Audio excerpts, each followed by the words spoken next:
தள்ளுகிறது, ஆத்துமாக்களை ஆதாயம் செய்யும்படியாய் உங்களை உந்தி தள்ளுகிறது. இதுதான் அன்பானவர்களே விசுவாசம் கொடுக்கிற இரண்டாவது மிகப்பெரிய ஆசீர்வாதம்.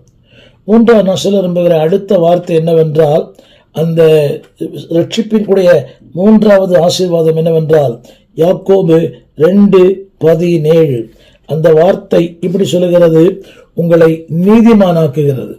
2:17 யாக்கோபு 2:24 ரட்சிப்பு உங்களை நீதிமானாய் மாற்றுகிறது. அப்படியானால் நீதிமான் என்ற வார்த்தைக்கு அர்த்தமே, நீங்கள் நீதிமானாய் மாற வேண்டுமானால் ரட்சிப்பு இல்லாத ஒரு மனிதனுக்கு நீதிமானாய் மாற முடியாது. நான் இது ஆங்கிலத்தில் வாசிக்கிறேன், கவனமாய் கேளுங்கள். இதனுடைய கருப்பொருள் என்னவென்றால், அதாவது எந்த ஒரு மனிதனும் அன்பான தேவ பிள்ளைகளே அவனுக்கு பிறப்பால் அவன் பாவம் செய்கிறான். Man is a birth not by circumstances but by birth. அப்படியானால் சூழ்நிலைகளால் அல்ல. அந்த ரட்சிப்பு உங்களை யாராய் மாற்றுகிறது? நீதிமானாய். இப்படி சொன்னவங்களை புரியும்.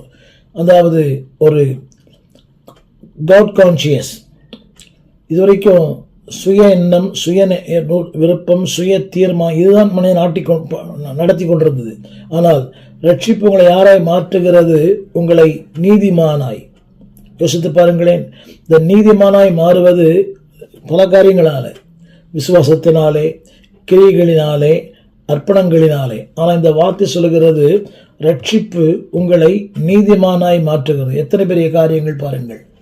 மதம் ஒரு மனித நீதிமானாய் மாற்றாது, சம்பிரதாயங்கள் நீதிமானாய் மாற்றுவதில்லை, சபைகள் நீதிமானாய் மாற்றுவதில்லை. அதாவது ரட்சிப்பு ஒன்றுதான் உங்களையும் என்னையும் நீதிமானாய் மாற்றுகிறது. தொடர்ந்து ரட்சிப்பினால் உண்டாகிற மூன்றாவது ஆசீர்வாதம் 1 பேதுரு 3:21 ரட்சிப்பு என்ன செய்கிறது? தேவனை பற்றும் நல் மனசாட்சியை உங்களுக்கு உண்டு பண்ணுகிறது. வசனத்தை பாருங்கள். ஞானஸ்நானமானது மாமிச அழுக்கை நீக்குதலாயிராமல் தேவனை பற்றும் நல் மனசாட்சி. அப்படியானால் அந்த நல் மனசாட்சியை எப்படி வரும் என்று சொன்னால், இயற்கையாக நல் மனசாட்சி இல்லை. திருமறை சொல்லுகிறது, மனிதர்கள் பாவம் செய்து தேவ மகிமையற்றவர்களானார்கள். இழந்து போன தேவ மகிமையை தருவதுதான் மீட்பு, ரட்சிப்பு.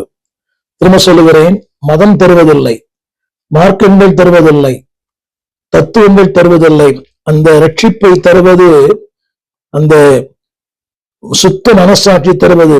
திரையிலே பாருங்கள், தேவனை பற்றும் நல் மனசாட்சி. அப்படியான